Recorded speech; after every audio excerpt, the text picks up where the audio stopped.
श्री कृष्ण जन्म कथा। बहुत समय पहले मथुरा नगरी में कंस नाम का अत्याचारी राजा राज करता था।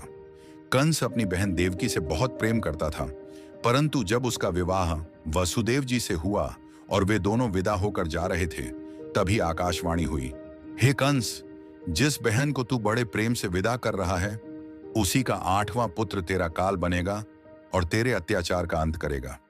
यह सुनकर कंस क्रोधित हो गया और उसने देवकी को मारने की ठानी। लेकिन वसुदेव जी ने उसे समझाया कि वे प्रत्येक संतान को कंस को सौंप देंगे। कंस ने देवकी और वसुदेव को कारागार में बंद कर दिया। समय बीतता गया और देवकी ने एक एक कर 6 पुत्रों को जन्म दिया, जिन्हें कंस ने निर्ममता से मार डाला। 7वीं संतान के समय योग माया ने गर्भ को रोहिणी के गर्भ में स्थानांतरित कर दिया और इस प्रकार बलराम जी का जन्म हुआ। फिर आया वह पावन समय, आधी रात, अष्टमी तिथि, भाद्रपद मास में, रोहिणी नक्षत्र में, जब चारों ओर शांति छाई हुई थी, तब भगवान श्री हरि ने देवकी और वसुदेव के यहाँ जन्म लिया। उनका रूप अत्यंत दिव्य था। 4 भुजाएं, शंख, चक्र, गदा, पद्म धारण किए, नेत्रों में करुणा और मुख पर अलौकिक तेज।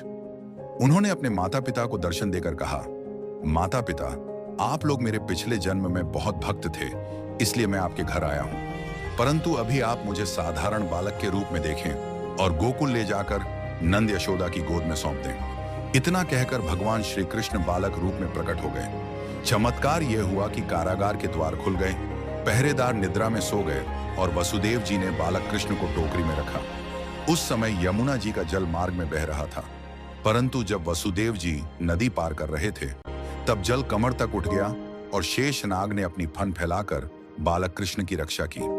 गोकुल पहुंचकर वसुदेव जी ने बालक कृष्ण को नंद बाबा और माता यशोदा को सौंप दिया।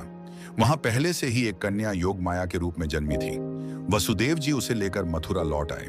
जब कंस को पता चला कि 8वां बालक जन्म ले चुका है, तो वह कारागार पहुंचा और कन्या को मारने के लिए उठाया, परंतु कन्या उसके हाथ से छूटकर आकाश में चली गई और देवी रूप में प्रकट होकर बोली, अरे मूर्ख कंस, तेरा वध करने वाला जन्म ले चुका है और गोकुल में पल रहा है। यह सुनकर कंस भयभीत हो गया, परंतु उसी क्षण से गोकुल में बाल कृष्ण की लीलाएं प्रारंभ हो गईं। यही है श्री कृष्ण जन्म की दिव्य कथा। यदि आपको और श्री कृष्ण की कथा सुननी हो तो चैनल को सब्सक्राइब करो। जय श्री राधा कृष्ण।